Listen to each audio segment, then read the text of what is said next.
Kerala sir 100% literacy sir. ഈ ഒരു dialogue കുറച്ച് ദിവസമായി സോഷ്യൽ മീഡിയയിൽ നിന്ന് കത്തുകയാണ്. വളരെ വലിയ രീതിയിൽ അത് ചർച്ചയ്ക്ക് വന്നു. അവർക്കും തന്നെ പല പ്രശ്നങ്ങളൊക്കെ സംഭവിച്ചു. ഇതിനെതിരെ കേരളത്തിലെ ജനങ്ങൾ ഒന്നാകെ എന്താ പറയുക, ഈ ഒരു വിഷയത്തെ വളരെ സ്ട്രോങ് ആയിക്കൊണ്ട് പ്രതികരിച്ചു. ആ വിഷയത്തിനെ കുറിച്ച് അവർ മാപ്പ് പറഞ്ഞു വരികയൊക്കെ ചെയ്തു. അതൊരു ഭാഗം അവിടെ നിൽക്കട്ടെ. ഇപ്പോൾ കേരളക്കാർക്ക് മനസ്സിലാകുന്നുണ്ട് എന്ന് തോന്നുന്നു മറ്റുള്ള സംസ്ഥാനത്തെ ആളുകൾ നമ്മളെ കാണുന്നത് ഏത് രീതിയിലാണെന്നുള്ളത്. ഇതിപ്പോൾ ഒരു ലൈവ് പ്രോഗ്രാമിൽ പറഞ്ഞിട്ടുള്ളൊരു കാര്യമാണ്. നമ്മൾ മനസ്സിലാക്കേണ്ട ഒരു കാര്യം, സമ്പൂർണ്ണ സാക്ഷരത നേടി എന്ന് പറയുന്ന കേരളം, അല്ലെങ്കിൽ കേരളത്തിലെ ജനങ്ങൾ, നമ്മൾ കുറച്ച് അഹങ്കാരത്തോടു കൂടി പറയുന്നൊരു കാര്യമാണ് സമ്പൂർണ്ണ സാക്ഷരത നേടിയൊരു നാട്. അപ്പോൾ ഈ കളിയാക്കലുകൾ എങ്ങനെയാണ് വരുന്നത്, അല്ലെങ്കിൽ പുച്ഛത്തോടു കൂടി മറ്റുള്ളവർ കാണുന്നത് എങ്ങനെയാണ്? നമുക്ക് അഭിമാനിക്കാം, നമ്മുടെ സാക്ഷരത നമ്മൾ നേടിയിട്ടുണ്ടെന്ന് പറഞ്ഞ് മറ്റുള്ളവർ കളിയാക്കുമ്പോൾ അതിനെതിരെ പറയാം. അതൊക്കെ ശരി, അതൊക്കെ പുറത്തൊരാൾ നമ്മുടെ കാര്യത്തിൽ ഇടപെടുമ്പോൾ നമ്മൾ അങ്ങനെയാണ്. ഇനി നമ്മുടെ ഉള്ളിൽ ചർച്ച ചെയ്യേണ്ട ഒരു കാര്യമില്ല. സമ്പൂർണ്ണ സാക്ഷരത നേടുക എന്ന് പറഞ്ഞു കഴിഞ്ഞാൽ അവിടെ ആ സാക്ഷരതയുടെ ക്വാളിറ്റി കൂടി പ്രതീക്ഷിക്കും. അത് നമുക്കുണ്ടോ എന്നുള്ളതാണ് നമ്മളിനി പരിശോധിക്കേണ്ടത്. പല വിധത്തിലാണ് അതിൻ്റെ ക്വാളിറ്റി. ഒരു സമ്പൂർണ്ണ സാക്ഷരത നേടിയെന്ന് പറയുന്ന ഒരു സ്ഥലത്ത്, അല്ലെങ്കിൽ ഒരു പ്രത്യേക ഡിസ്ട്രിക്റ്റിൽ അവരുടെ ആളുകളുടെ ഒരു ക്വാളിറ്റി കൂടി അതിനനുസരിച്ച് മാറേണ്ട ഒരു സാഹചര്യമില്ലേ? അങ്ങനെ മാറാത്തത് കൊണ്ടാണല്ലോ നമ്മൾ കളിയാക്കലുകളൊക്കെ ഏറ്റുവാങ്ങേണ്ടി വരുന്നത്.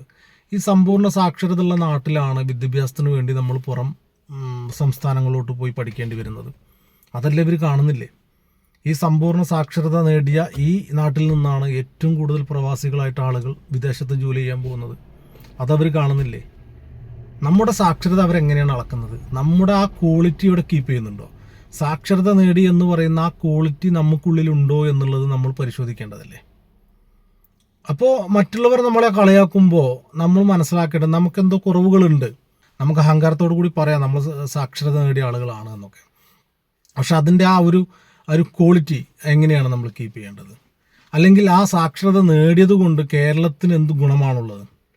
ഇപ്പോൾ നിങ്ങൾക്ക് സാക്ഷരത ഉണ്ടെങ്കിൽ പോലും നിങ്ങൾ ക്വാളിറ്റി കുറവാണെന്ന് പറയാൻ കാരണം ഞാൻ പറയാം. ഒരു ഇലക്ഷൻ എടുത്താൽ പോലും ഇപ്പോൾ CPM ഭരിക്കാൻ തുടങ്ങിയിട്ട് ഏകദേശം 10 വർഷം കഴിഞ്ഞു. നമ്മൾക്കൊരു സാക്ഷരതയുള്ള ആളുകളായിരുന്നെങ്കിൽ തീർച്ചയായിട്ടും ഇവർ 5-ാം വർഷം തന്നെ അടുത്ത ഒരു ടീമിനെ നമ്മൾ തിരഞ്ഞെടുത്തേനെ. നമുക്കവിടെ സാക്ഷരത ഇല്ല എന്നുള്ളതാണ് നമ്മൾ തെളിയിച്ചുകൊണ്ടിരിക്കുന്നത്, അല്ലേ? നിങ്ങളൊന്ന് ആലോചിച്ച് നോക്കൂ. യാതൊന്നും ചെയ്യാതെ തന്നെ വീണ്ടും ആ പാർട്ടിയെ തിരഞ്ഞെടുക്കുന്നത് ഏത് സാക്ഷരത നേടിയ ആളുകളാണ്? വീണ്ടും 5 വർഷം കഴിഞ്ഞ് വീണ്ടും അവരെ തന്നെ ഭരണം ഏൽപ്പിച്ചത് ഏത് സാക്ഷരതയുടെ പേരിലാണ്? ഇന്ന് ഈ ഭരണം ഏൽപ്പിച്ചതിൻ്റെ പേരിൽ നമുക്കുണ്ടാവുന്ന എത്രയോ ബുദ്ധിമുട്ടുകളുണ്ട്. അതൊരു നല്ല സാക്ഷരതയുള്ള നാടിൻ്റെ ക്വാളിറ്റിയാണ്. ഇത് മറ്റുള്ളവർ കാണുന്നില്ലേ? നമ്മുടെ നാട് എങ്ങോട്ടാണ് പോകുന്നത്, ഏത് രീതിയിലുള്ള ഡെവലപ്മെൻറ്റാണ് ഉണ്ടാവുന്നത്? നോക്കൂ, നമുക്ക് ജോലിയില്ല. ഇത്രയധികം സാക്ഷരത നേടിയ ഈ നാട്ടിൽ എന്തോരം ജോലി സാധ്യതകൾ ഉണ്ടാക്കാമായിരുന്നു, എന്തെല്ലാം ബിസിനസ്സുകൾ ഉണ്ടാകുമായിരുന്നു, നല്ല രീതിയിലുള്ള ജീവിതം നയിക്കാമായിരുന്നു. പക്ഷെ അത് നമുക്കുണ്ടോ? ഇവിടെ ഒരാൾ പഠിച്ചു കഴിഞ്ഞാൽ ജോലിക്ക് വേണ്ടി നേരെ പ്രവാസ ലോകം തിരഞ്ഞെടുക്കുകയാണ്. ഇവിടെ വിദ്യാഭ്യാസം കിട്ടാൻ പോലും നമുക്ക് അവസരമില്ല. ഉള്ള വിദ്യാലയങ്ങളിൽ റാഗിങ് പോലുള്ള മഹാദ്രോഹങ്ങൾ നടക്കുന്നു. SFI എന്ന് പറയുന്ന വിദ്യാർത്ഥി സംഘടന ആ ഒരു തീവ്രവാദ സംഘടനയാണ് ശരിക്കും പറഞ്ഞാൽ. ആ രീതിയിലാണ് അവർ പ്രവർത്തിച്ചുകൊണ്ടിരിക്കുന്നത്. അപ്പോൾ ഇതൊക്കെ ക്വാളിറ്റി നോക്കുന്നില്ലേ? നമുക്കുള്ളിൽ നമുക്ക് പറയാം നമ്മൾ വലിയ സംഭവമാണ്. മറ്റുള്ളവർക്ക് അത് പറഞ്ഞ് മനസ്സിലാക്കി കൊടുക്കണമെങ്കിൽ നമ്മുടെ ഈ ക്വാളിറ്റി അവർ ചോദിച്ചു കഴിഞ്ഞാൽ നമുക്ക് പറഞ്ഞു കൊടുക്കാൻ പറ്റുമോ? എന്തുകൊണ്ടാണ് കർണാടകയിൽ പോയിട്ട് നമ്മുടെ മക്കൾ പഠിക്കേണ്ടി വരുന്നത്? എന്തുകൊണ്ടാണ് തമിഴ്നാട് പോയിട്ട് പഠിക്കേണ്ടി വരുന്നത്? ഇതൊക്കെ ചർച്ച ചെയ്യേണ്ട കാര്യമല്ല. നമുക്ക് എത്ര സ്റ്റാർട്ടപ്പ് കമ്പനികളുണ്ട് ഇവിടെ. നമ്മുടെ കുട്ടികൾ പഠിച്ച് എല്ലാം കഴിഞ്ഞ് പുറത്തോട്ട് ഇറങ്ങുമ്പോൾ അവർക്ക് എന്ത് ജോലിയാണ് ഇവിടെ ഉള്ളത്? കൈക്കൂലി വാങ്ങുന്ന ഓഫീസേഴ്സ്, കൈക്കൂലി വാങ്ങുന്ന ഡോക്ടർമാർ, ഈ പറയുന്ന ഹോസ്പിറ്റലുകളിൽ സമരം ചെയ്യുന്ന ഡോക്ടർമാർ, വിദ്യാഭ്യാസ ബന്ദ്, സ്കൂളുകളിൽ അടി, നടു റോട്ടിൽ സ്കൂൾ കുട്ടികൾ തമ്മിൽ ഫൈറ്റ്, റാഗിങ്ങിലൂടെ കൊലപാതകം, പീഡനം. ഇനി എന്തൊക്കെ വേണം? ക്രൈം റെക്കോർഡിൽ എത്രയാണ് നമ്മുടെ റേറ്റിംഗ് നടക്കുന്നത്? പറ. വിദ്യാസമൂഹമാണ് നമ്മൾ. വിദ്യാസമൂഹം, സമ്പൂർണ്ണ സാക്ഷരത നേടിയ കേരളം എങ്ങനെയാണ് ഇത്രയധികം തെറ്റിലൂടെ മുന്നോട്ട് പോകുന്നത്? അപ്പോൾ ഇത് മറ്റുള്ളവർ കളിയാക്കി പറയുന്നതിന് എന്താണ് നമുക്ക് അവരെ എന്ത് പറയാം? നമുക്ക് അവർ നിങ്ങൾ പറഞ്ഞ തെറിയൊക്കെ കേട്ട് മിണ്ടാണ്ടിരുന്നു. ഇതേ ചോദ്യം അവർ അവിടെ നിന്ന് ചോദിക്കായിരുന്നെങ്കിൽ നമുക്ക് ഉത്തരമില്ല പറയാം. ഇനി അവിടെ ഇതൊക്കെ ഉണ്ടോയെന്ന് വെച്ചാൽ അവരാരും സമ്പൂർണ്ണ സാക്ഷരത നേടിയെന്ന് പറഞ്ഞ് അവകാശപ്പെടുന്നില്ല. അവകാശപ്പെടുന്നത് നമ്മളാണ്. ഈ അവകാശപ്പെടുന്ന നാട്ടിൽ നടക്കുന്ന പ്രശ്നങ്ങളാണ്. അപ്പോൾ അവർ ചോദിക്കുക, അതേ രീതിയിൽ അവർ ചോദിക്കും, നിങ്ങൾ ഞങ്ങളുടെ നാട്ടിലെ കുറ്റം പറയണം, ഞങ്ങൾ സമ്പൂർണ്ണ സാക്ഷരത നേടിയ ആളുകളൊന്നുമില്ല, നിങ്ങളല്ലേ നേടിയ ആളുകൾ, നിങ്ങളെ ആളുകൾക്ക് ജോലിയുണ്ടാ, നിങ്ങളെ കുട്ടികളെ പഠിപ്പിക്കാൻ വേണ്ടി അവിടെ വിദ്യാലയങ്ങളുണ്ടാ, കോളേജുകളുണ്ടാ എന്ന് ചോദിക്കുമ്പോൾ നമ്മളത് ഉത്തരം പറയും. അവരത് ചോദിക്കാത്തിടത്തോളം കാലം നമ്മൾ ഓക്കെയാണ്. അവർ തിരിച്ചു ചോദിച്ചു കഴിഞ്ഞാൽ ഏറ്റവും കൂടുതൽ തീവ്രവാദികൾ അറസ്റ്റ് ചെയ്യപ്പെടുന്നത് കേരളത്തിലാണ്. ഇന്ത്യയിൽ നിന്ന് തന്നെ തീവ്രവാദ സംഘടനയിലോട്ട് റിക്രൂട്ട്മെന്റ് നടത്തിയത് കേരളത്തിലാണ്. അവിലും മലരും കുന്തിരിക്കും കാത്തു വെച്ചോ എന്ന് പറഞ്ഞ് ഇവിടുത്തെ ഹൈന്ദവ സമൂഹത്തോടും ക്രൈസ്തവ സമൂഹത്തോടും വിളിച്ചു പറഞ്ഞത് ഈ സമ്പൂർണ്ണ സാക്ഷരതയുള്ള കേരളത്തിലാണ്. ഒരുപാട് രാഷ്ട്രീയ കൊലപാതകം നടന്ന നാടായത്. കണ്ണൂരൊക്കെ നിങ്ങൾക്ക് അറിയാലോ, ചോര വാർന്ന് വീണത് എത്ര ജന്മങ്ങളാണ്. സമ്പൂർണ്ണ സാക്ഷരതയുള്ള കേരളമാണ്. ശരി, ഈ സമ്പൂർണ്ണ സാക്ഷരതയുള്ള കേരളത്തിലെ വിദ്യാഭ്യാസ മന്ത്രി ആരാണ്? ശിവൻകുട്ടി. എന്ത് ക്വാളിറ്റി ഉണ്ട് അവിടെ ഇരിക്കാൻ? ഇതൊക്കെ അവർ ചോദിക്കുമ്പോൾ നമ്മൾ ഉത്തരം പറഞ്ഞു കൊടുക്കണ്ടേ? നിങ്ങൾ അതിനൊരു ഉത്തരം കണ്ടെത്ത്. സമ്പൂർണ്ണ സാക്ഷരത നേടിയ കേരളത്തിലെ ആളുകളോടെ ഞാൻ ചോദിക്കുന്നത്, ഇതിനൊക്കെ ഉത്തരം പറയാൻ നമുക്കുണ്ടോ? നിങ്ങൾ അനങ്ങി അവരെ പാൻപരാഗ് തിന്നുന്നവരെ, അല്ലെങ്കിൽ ഗോമൂത്രം കുടിക്കുന്നവരെ, ചാണകം തിന്നുന്നവരെ എന്ന് വിളിച്ചിട്ട് കാര്യമില്ല. അവർ തിരിച്ചിങ്ങോട്ട് പന്നിയെ തിന്നുന്നവരെ, പോത്തിനെ തിന്നുന്നവരെ, വെറ്റില മുറുക്കുന്നവരെ, ആൻസ് വെക്കുന്നവരെ, കള്ളു കുടിക്കുന്നവരെ എന്ന് വിളിച്ച് അവർ തിരിച്ചും ചോദിക്കും. ഏകദേശമൊക്കെ ഒരേ മാതിരി തന്നെയാണ്. അപ്പോൾ നമ്മൾ എന്ത് കണ്ടിട്ടാണ് നമ്മൾ അഭിമാനം കൊള്ളേണ്ടത്? സമ്പൂർണ്ണ സാക്ഷരത നേടിയ കേരളം എന്ന് പറയാം. നിങ്ങൾക്ക് എത്ര IAS ഓഫീസർമാരുണ്ട് കേരളത്തിൽ?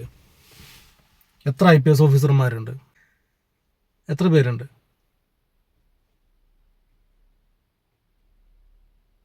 പറ. അവർക്കൊക്കെ ഉണ്ട് ഇഷ്ടം പോലെ.